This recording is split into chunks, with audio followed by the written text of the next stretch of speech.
Hola, ¿qué tal? ¿Cómo está cada uno de ustedes? Los saludamos una vez más desde su canal, El Cuerudo Informativo TV.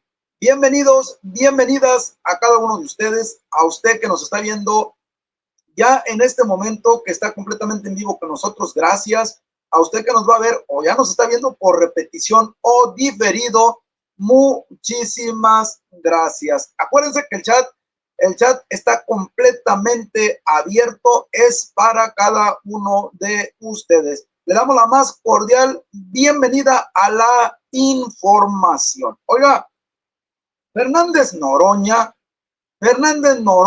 no deja de estar, ahora sí como decimos en ocasiones, en el ojo del huracán, ¿eh? Un personaje que se ha vuelto muy polémico, pero hay de polémicas a polémicas, ¿eh? Hay polémicas que podrían sumar para una proyección positiva en tu carrera política.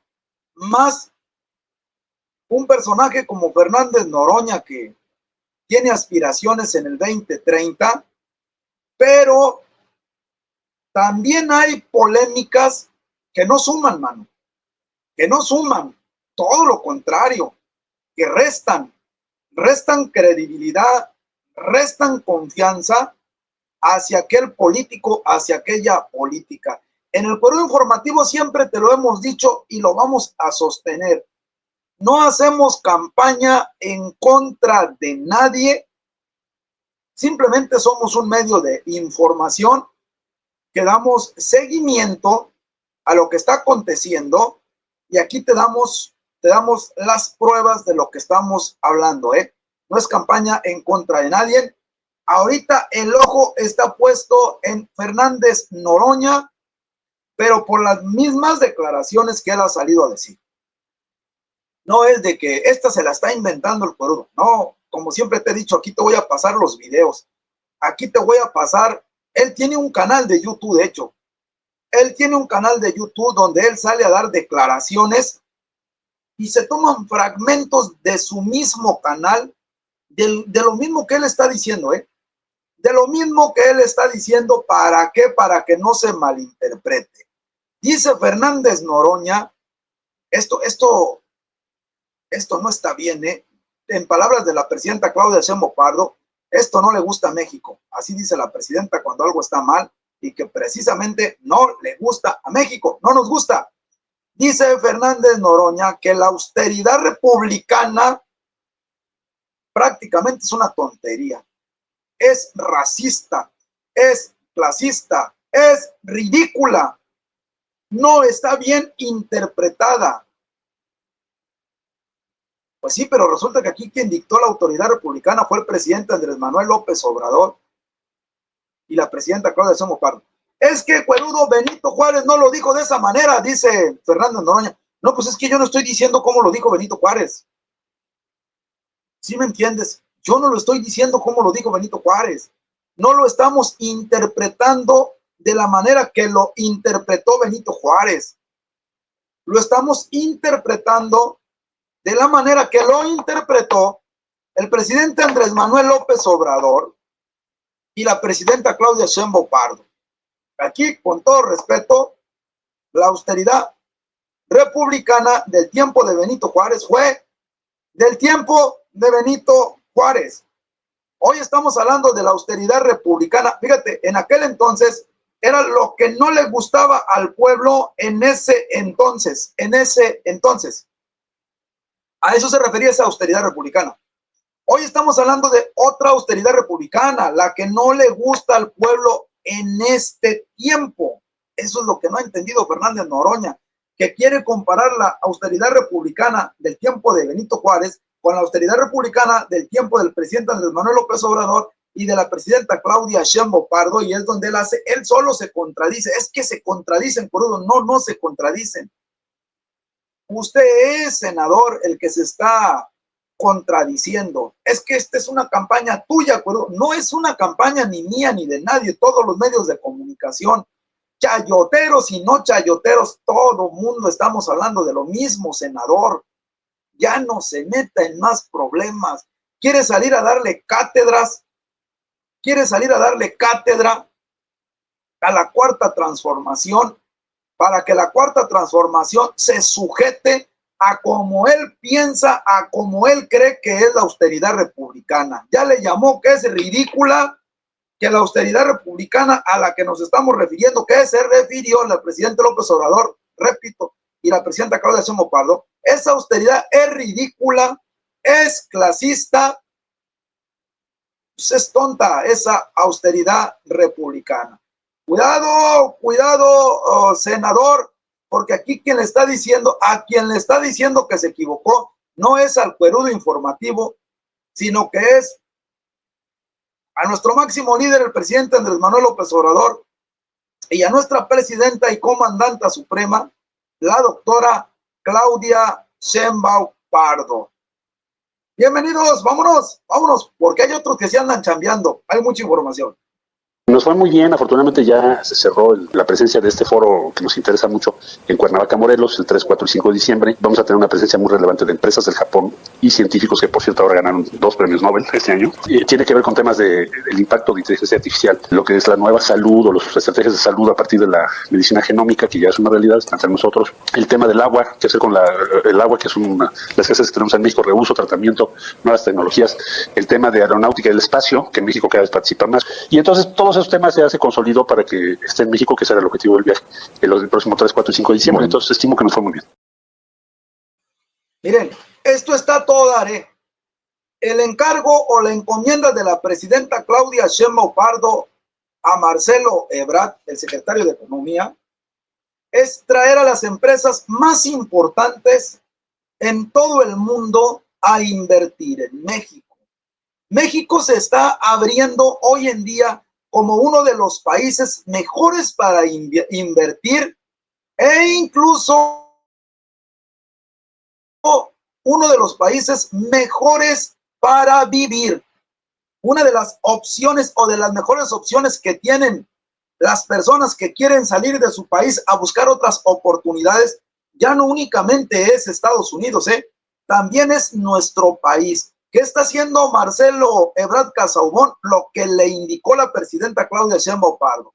Ir por esas grandes empresas, traerlas a nuestro país y que nuestro país, señores, sea un país desarrollado, pero esto era para ayer, dijo la presidenta. Esto urge. El desarrollo económico de nuestro país, esto urge. Que hayan mejores empresas para que lleguen buenas fuentes de trabajo a nuestro país, mejor economía. Los resultados están, Hay que confiar en las políticas de la presidenta Claudia Sheinbaum Pardo, desde luego, porque los resultados están. Ahí están más de 13 millones que salieron de la pobreza. Ahí están los apoyos sociales, los apoyos a los estudiantes. ¿Está bien nuestro país? No, está marchando y está marchando a una excelente velocidad. Mejor de lo esperado y mejor de lo prometido. Eso es lo bonito, ¿eh? Eso es lo bonito, que hay más resultados de lo que se nos prometió. Hay quien no le gusta, Hay quien no le gusta que se diga, hay quien no le gusta que se mencione. No, cuerudo, vamos bien mal, cuerudo. Ah, mano, no hay peor ciego que el que no quiere ver. No hay peor ciego que el que no quiere ver, que el que no quiere aceptar que se están haciendo las cosas y se están haciendo bien. Es que va bien despacio, cuerudo. Es que no es cualquier mugrero el que nos dejaron, mano.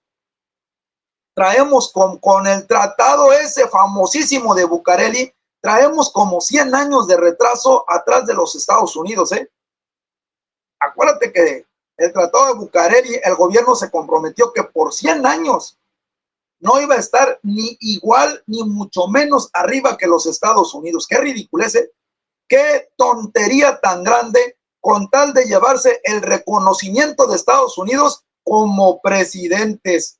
Así o más vendepatrias, se está haciendo la labor, se está trabajando, se está avanzando en economía y se está avanzando en seguridad de la mano de Omar García Harfuch. Y tuvimos esta oportunidad de platicar con el secretario de Seguridad, Omar García Harfuch, y plantearle situaciones que se viven en cada uno de estos estados en la República Mexicana. Tener la respuesta del secretario. Y esta charla la concretamos en un especial que le voy a compartir en estos momentos. Se habló sobre las posibilidades del mando único y qué tan eficiente es un mando único, el trabajo de inteligencia que se realiza en nuestro país, en algunos estados focalizados, porque antes no ocurría lo que hoy, como detenciones importantes, aseguramientos, el tema Tabasco, que es sumamente relevante, y las personas desaparecidas. Todo esto hablamos con el secretario Omar García Harfuch y le presento la información. Los 4 ejes que anunció la presidenta desde la campaña son los mismos 4 ejes que se han mantenido hasta hoy. Atención a las causas, la consolidación de la Guardia Nacional hoy dentro de la Secretaría de la Defensa Nacional, no solo la coordinación entre las instituciones de seguridad, que aquí no puede ni existe una competencia entre una institución y otra, no estamos totalmente coordinados, cada quien sabemos lo que nos toca hacer, pero la coordinación con los 32 estados. Eso es fundamental. Si no hay una coordinación, no solo de comunicación y de reuniones interminables, de operación directa, en conjunto, gobierno o gabinete de seguridad del gobierno de México, con los estados, con las secretarías de seguridad públicas estatales, con las fiscalías estatales, pues difícilmente puede haber un resultado. Porque hay el 90% de los delitos que se cometen en el país son del fuero común. Es una necesidad trabajar con los estados. Estoy en Fórmula Tabasco y, en resumidas cuentas, secretario, pues se ve la presencia de la corporación hoy con los elementos federales y pues también los avances, pero no dejan de haber ejecuciones pues prácticamente todos los días. ¿Cuál es el pulso que tiene de esta colapsada entidad? En febrero, la presidenta Claudia Sheinbaum nos ordena al Gabinete de Seguridad un reforzamiento y un cambio un reforzamiento principalmente a la estrategia de seguridad en Tabasco. Se incrementaron efectivos de Marina, de Sedena, de Guardia Nacional, las patrullas blanco con negro que seguro tú has visto ahí, mucho que son de aquí de la Secretaría, pero eso es lo que se ve. Iniciamos un proceso de investigación, de inteligencia con células de investigación ahí. Se detuvo un sujeto, Carlos Tomasín, que de los más relevantes. Posteriormente se detiene al Guasón, posteriormente se detiene a otro sujeto, la Geisha, que tú ubicas a todos estos que te comento. Posteriormente ya se detiene al Pinto. Antes de lo de Requena detenemos al Pinto, que fue, yo considero, para mí en lo personal todavía un poco más relevante operativamente, la detención de este sujeto, y al final detenemos a este sujeto, Requena. A la fecha del inicio de la administración, respecto a febrero del 2025, tenemos 59% menos homicidios en Tabasco. ¿Sigue habiendo ejecuciones, como bien lo dices? Claro que sigue habiendo. Pero este número, de verdad, o sea, yo sí creo que lo que ha hecho que baje son las detenciones y la presencia. Ayer habló de una disminución considerable en el caso de homicidios dolosos aquí en Sinaloa. ¿A qué atribuye estos resultados y si considera que puede ser una baja sostenida en los siguientes meses? En el caso de Sinaloa, tuvimos, voy a poner un ejemplo como el de Tabasco, octubre fue el mes más alto, como tú lo sabes, me parece, no quiero equivocarme, pero si no me recuerdo eran 180 y algo de homicidios. Noviembre muy alto. Diciembre se hace un reforzamiento, bueno, desde octubre se hizo un reforzamiento, pero en diciembre es cuando la presidenta marca un reforzamiento mayor. Diciembre, enero, febrero, marzo, abril, 5 meses, fuimos bajando poco a poco. Lamentablemente, mayo y junio tuvimos un pico, donde Sinaloa se nos vuelve a subir, después de 5 meses sostenidos a la baja. Sin embargo, julio, agosto y septiembre ya representa la baja y representaba un 42% respecto a junio de 2025, o sea, del pico. La reacción... Ahorita mencionamos que no se pueden bajar los delitos si no se detiene a quienes los cometen. Ahí está Omar García Harfuch. No es fácil lo que estábamos diciendo hace un momento. No es fácil a lo que se ha enfrentado Omar García Harfuch y el gobierno de la presidenta Claudia Sheinbaum Pardo. Dejaron ahora sí que un despapalle en el país estos prianistas.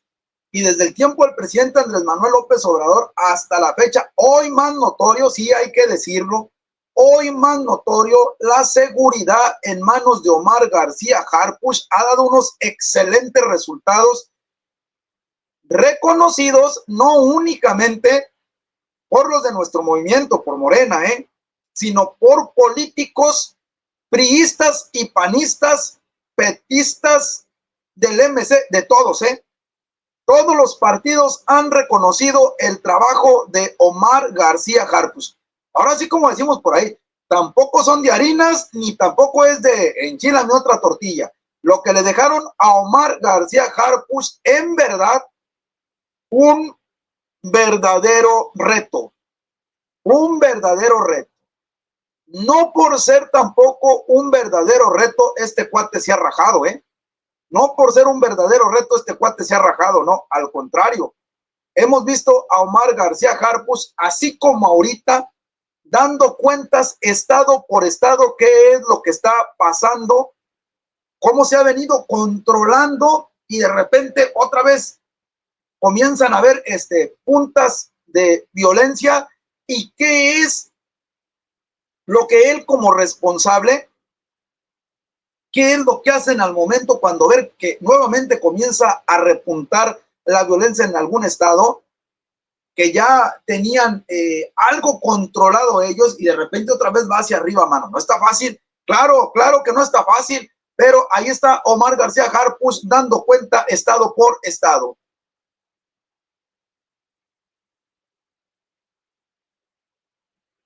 Con todos los ejes que tenemos, los 4 ejes, atención a las causas, consolidación de la Guardia Nacional, inteligencia, investigación, coordinación, tiene que haber detenciones y se tienen que incrementar las operaciones para que haya un resultado. Y eso fue justamente lo que ocurrió ayer. Secretario Irán Espinosa de los Monteros de Radio Fórmula Jalisco.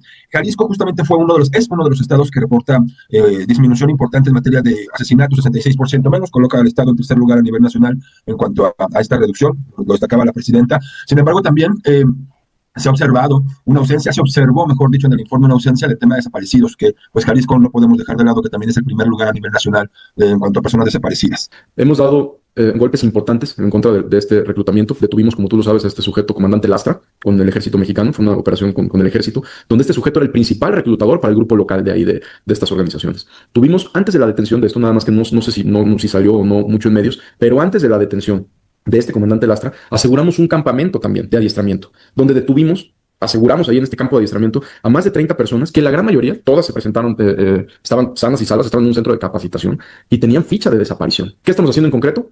Detenciones sobre estos sujetos, no solo fue el último comandante Lastra, ha habido más, y trabajar con el Estado porque tenemos que definir un número de cuántas personas tenemos que buscar. A Michelle Rivera de Sonora se nota con números la estrategia que ha cambiado en el Estado de Sonora y que ha llevado a que lleguemos a una reducción del 46% del delito de alto impacto, que es el homicidio doloso.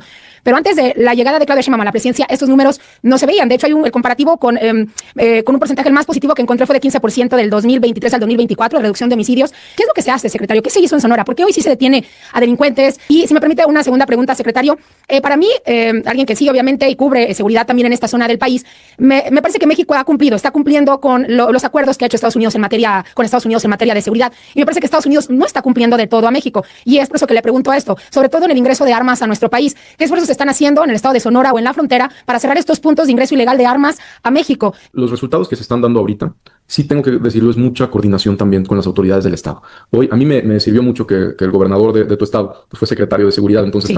hemos tenido una muy buena comunicación y muy buena coordinación con la Fiscalía y con la Secretaría de Seguridad. La presidenta Claudia Sheinbaum, cuando inicia su administración, y hablamos de lo que comentamos al inicio, del fortalecimiento de las capacidades de inteligencia e investigación, nosotros aumentamos las capacidades del Centro Nacional de Inteligencia, que es lo que era el CISEN antes, es decir, el CNI, hoy depende de la Secretaría de Seguridad, y en un año ha aumentado progresivamente, no de un día para otro, ha aumentado sus capacidades tecnológicas, pero también su estado de fuerza. Y gran parte de lo que estamos trabajando, pues también se refleja en Sonora. Pero el ejército mexicano ha hecho un despliegue muy, muy importante que ha dado unos resultados y unos aseguramientos que son de verdad un mérito de ellos. O sea, ha habido, pues, en los últimos días mencionamos, un día 1.200 kilos de cocaína, el otro día 1.600 de metanfetamina, el otro día, estos aseguramientos, como lo decíamos al inicio, no solo son cifras, es estar constantemente sobre los grupos delictivos, pero también las acciones que ha tenido la Secretaría de Marina en Cajeme, por ejemplo, que tienen ahí un despliegue importante, más las células de investigación e inteligencia que tenemos. Ahí está Omar García Harfuch. No es tanto decir, bueno, ¿y qué dice Estados Unidos? Es que Estados Unidos no está cumpliendo con su parte, México está cumpliendo con su parte. Una vez también en una pregunta de estas, esa pregunta misma le habían hecho a García Harfuch, y digo García Harfuch, miren, en resumidas cuentas, si cumplen o no cumplen Estados Unidos con su acuerdo, con el acuerdo que se hizo, ese es su problema. Aquí nosotros, eso me gustó, aquí nosotros lo estamos haciendo más que por el acuerdo con Estados Unidos, por la seguridad de nuestro país. Eso es lo importante, man. Que si cumplió, que si no cumplió Estados Unidos, eso está en segundo término. Aquí lo que urge es la seguridad de nuestro país. Porque si fuera de otra manera, entonces, ¿qué? Si Estados Unidos no está cumpliendo, entonces, ¿para qué dejamos de combatir nosotros si Estados Unidos no está cumpliendo? No, no es una competencia con Estados Unidos. Miren, Estados Unidos no va a cumplir nada. Estados Unidos no cumple ni con su propia ciudadanía, ni con sus propios ciudadanos. ¿Ustedes creen que les interesa cumplir los pactos que tienen? Y no voy a decirte con México, no, con todo el mundo, man. Si hay un gobierno mal cumplido, si hay un gobierno que no respeta ningún acuerdo, ese es el gobierno de Donald Trump. Ese es el gobierno de los Estados Unidos. Entonces, aquí muy bien Omar García Harfuch, más señores que los acuerdos que tengamos con Donald Trump es la seguridad del pueblo de México. Señores, que los índices de violencia vayan bajando para que haya más confianza, más seguridad en nuestro pueblo. Dos cosas que aquejan a un pueblo es la seguridad y la economía. Y en las dos está trabajando con excelentes resultados el gobierno de la presidenta Claudia Sheinbaum Pardo. Hablando de Estados Unidos y de personas que no quieren chambear y no se quieren sujetar, mano, escúchate esto. Ricardo Salinas Pliego es heredero de una dinastía empresarial mexicana cuya fortuna se inicia con la fábrica de muebles fundada por su bisabuelo a principios del siglo pasado. Un empresario millonario que en los últimos años ha ido construyendo un personaje estridente, crítico del Estado y especialmente del gobierno. Su descripción en X lo define. El Estado no es la solución, es el problema. No se dejen amedrentar por los parásitos del Estado. Lo único que quieren es perpetuarse en el poder. Su confrontación con el progresismo mexicano es conocida y de larga data. Uno de los eventos que lo puso en el foco de la política nacional fue lo que se conoce como el chiquihuitazo, cuando prácticamente tomó por asalto una televisora para instalar la señal de TV Azteca, la plataforma mediática que usa como ariete para extender sus negocios. Ese sello de impunidad marcó el actuar de Salinas Pliego, cuya riqueza creció al amparo de concesiones de bienes públicos, de la evasión masiva de impuestos y de la usura a los estratos bajos de la sociedad. En el inicio del sexenio de Andrés Manuel López Obrador fue invitado como miembro del Consejo de Asesores Empresariales del presidente, al que se sumó esperando que su cercanía lo eximiera de pagar la deuda a la hacienda pública. Su conflicto y aversión abierta al proyecto de la Cuarta Transformación pasa porque lo han obligado a cumplir la ley que, gracias a sus influencias en el Poder Judicial, siempre pudo sortear. Pero Salinas Pliego se ha negado sistemáticamente a pagar el adeudo. Recientemente volvió a colocar su nombre en la discusión pública tras insinuar que podría buscar la presidencia en 2030. Y más que una declaración improvisada, sus insinuaciones parecen parte de un ensayo general para medir la reacción pública ante un eventual salto a la política. El tío Richie ha construido una narrativa que resuena con miles de usuarios en redes sociales. Frases simples, ataques directos y una postura abiertamente contraria a la corrección política. El empresario busca posicionarse como la alternativa frente a la política tradicional. Sin embargo, la verdadera interrogante es si México está dispuesto a entregar las riendas del país a un magnate mediático cuyo discurso, más que un proyecto de nación sólido, se asemeja a una estrategia de marketing digital. El personaje soez y desafiante que ha construido Salinas Pliego reúne todas las características nocivas que la derecha mexicana observa con atención. Y es hora de empezar a ponerle... Ahí está el que fue comparado como o nombrado como el Donald Trump de México. Así era. Un empresario usurero que se aprovechaba del pueblo de los Estados Unidos, Donald Trump, y en un acto de ceguez y de arrebato de los Estados Unidos, lo llevaron a la presidencia y hoy ya les anda, mano. Ahí está Salinas Pliego queriendo también ser presidente de México. ¿Por qué se retiró del gobierno del presidente Andrés Manuel López Obrador si de un inicio anduvo muy pegado Salinas Pliego? Presidente López Obrador también lo dijo, y lo dijo claramente. Él se retiró porque pensó que estando cerca del presidente Andrés Manuel López Obrador no iba a pagar impuestos. Pero entonces no se acercaba con buenas intenciones. Él nunca se va a acercar a nadie con buenas intenciones, Este cuate se acerca para ver, de qué se puede aprovechar. ¿De qué se puede aprovechar? ¿Qué puede ahora sí que manotear, mano? No creas que le interesa el pueblo, no creas que le interesa apoyar al gobierno, claro que no. A Salinas Pliego lo único que le interesan son sus empresas y hacerse cada vez más rico. Estuvo cobijado al amparo del antiguo Poder Judicial, amparado hasta los dientes, mano. Y la pregunta es, Cuerudo, ¿y cómo le está yendo a Salinas Pliego con este nuevo Poder Judicial? Escúchalo. Firme lo desmienta, sobre un presunto amparo que la Corte habría dado a Ricardo Salinas Pliego. No sé si escuchó sobre esto. Sí, ya había habido un caso anterior y ahora hubo otro, porque me parece que ayer se volvió a repetir. Es el mismo supuesto. No se concede nada, porque además para que se conceda un amparo tiene que haber una discusión en el Pleno y no ha habido ninguna discusión de los casos que tienen que ver con las empresas en las que participa Ricardo Salinas Pliego. Lo que sí hubo es que teníamos aquí 3 asuntos respecto de 3 créditos fiscales o adeudos fiscales, y lo que hizo la presidencia de la Corte es que ya admitió la revisión de 2 amparos más, pero es una admisión. Lo que hizo fue admitir que nosotros seamos los que lo resolvemos en lugar de que lo resuelva el Tribunal Colegiado de Circuito, que es al que le correspondería.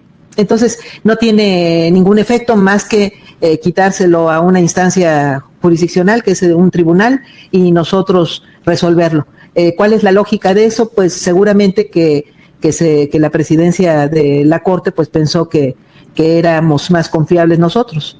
Esas son decisiones que sí puede tomar el presidente en este momento, hombre, de la Corte, y pues tomó esa decisión, que yo creo que pues hasta que veamos el asunto, lo que he tenido conocimiento es que le fue turnado el del día de ayer a la ministra Estela Ríos. Entonces pues ella estará preparando un proyecto de sentencia y lo discutiremos en el Pleno. Entonces en los próximos días seguramente sabremos los pormenores de este último tema, que se trata, por lo que comenta la prensa, de un crédito fiscal por la declaración desprendida de la declaración de impuestos de 2010.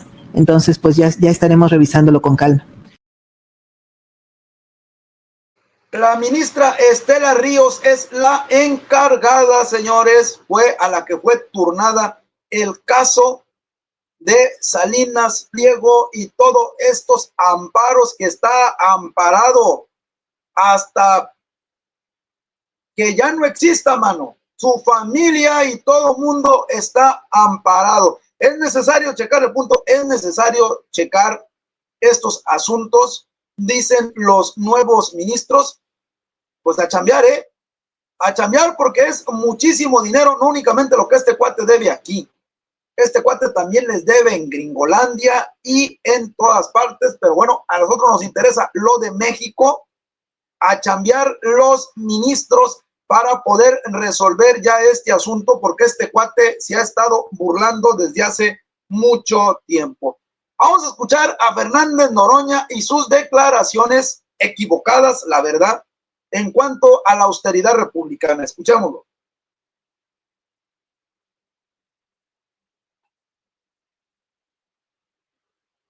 Pero lo que es austero son las políticas públicas.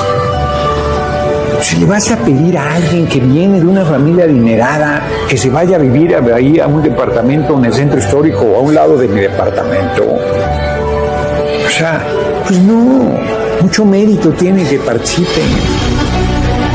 Y le vas a pedir a alguien que legítimamente puede comprar una casa que no lo compre, o sea, por favor, o que se espere a que acabe su encargo para comprarla. O sea, ¿de qué me están hablando? ¿De qué me están hablando? Es ridículo, o sea, eso no es austeridad. Eso es un planteamiento racista y clasista, perdón. Las políticas públicas deben ser austeras. Sí.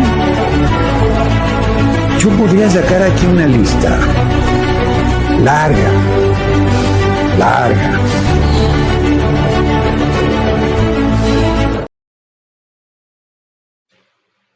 Se defiende Fernández Noroña. Eso de la austeridad republicana, mano, no va con él.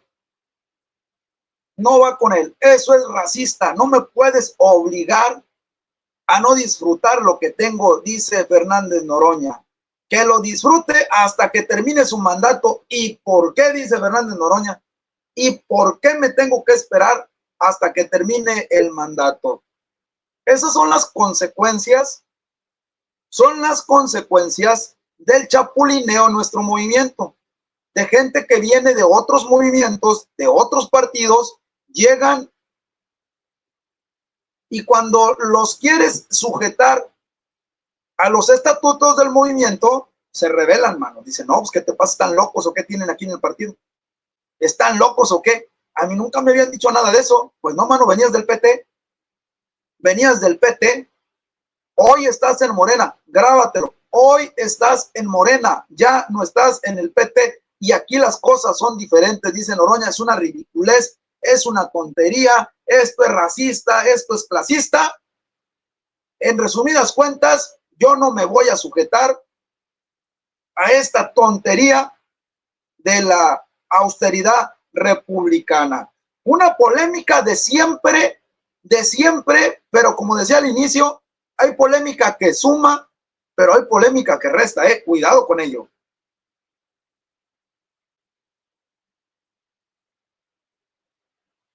Regresamos a nuestro país, otro movimiento sin duda completamente distinto, o al menos así veíamos estos personajes iniciándolos desde hace años cuando llegaron al poder. Y claro que no podemos dejar de remover de esta historia de la Cuarta Transformación a Gerardo Fernández Noroña, primero como petista, ahora ya como un integrante de Morena y presidente, obviamente, de la Cámara de Senadores en nuestro país, y actualmente lamentablemente inmiscuido en escándalos que tienen que ver con corrupción, con señalamientos de enriquecimiento ilícito, y que hace que platicábamos con Guillermo Vázquez Handal, periodista y analista político, sobre la casa en Tepoztlán, pero sobre todo este proceso legal que pudo levantarse desde que habla de las donaciones, de los recursos, cómo los recibe, hasta este punto, Guillermo, de la avioneta en Coahuila, de este taxi aéreo, que obviamente habla una vez más de las influencias de los recursos que distan obviamente de este mensaje que han promovido por muchos años, sobre todo él, Gerardo Fernández Noroña. Te saludo con gusto, ¿cómo estás? Igualmente, Michelle, como siempre, un placer estar contigo. Y ahora que haces el antecedente de lo que comentamos la vez pasada, aquí hay otra ilegalidad.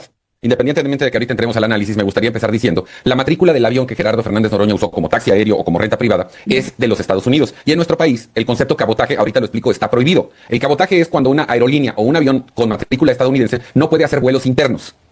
Es decir, traslados entre ciudades.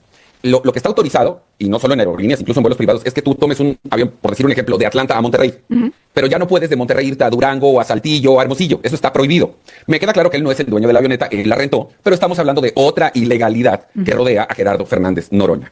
Y el problema fundamental, ya desde el punto de vista del análisis, es que toda esta escalada de conflictos, escándalos, polémica, está relacionada con el hecho de que cuando tú no tienes miedo de que te castiguen por un mal comportamiento, y creo que eso nos lo enseñaron desde muy chicos en nuestras casas, si te portas mal va a haber un castigo.